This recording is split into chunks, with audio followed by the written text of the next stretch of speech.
Yet another passenger plane has gone down, this time in Taiwan, and this time stormy weather may have played a role. Even as we mourn the passengers on the plane that was shot down, tonight we are hearing from survivors of this plane in Taiwan. Survivors who somehow managed to walk away alive. ABC's David Curley, who covers aviation for us, has the very latest on their stories.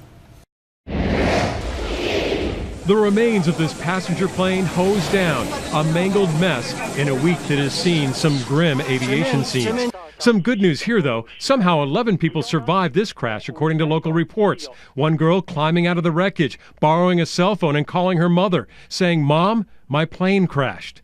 Still, 47 others were trapped inside and killed.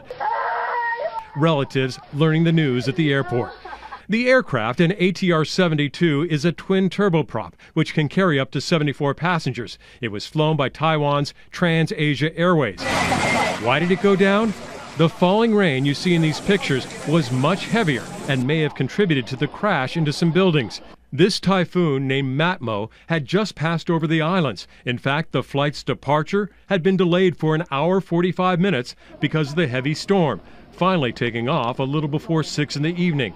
But just a little more than an hour later, the twin prop plane attempted to land at the Penghu Islands. The first landing, with the plane just 300 feet above the runway, aborted by the pilot.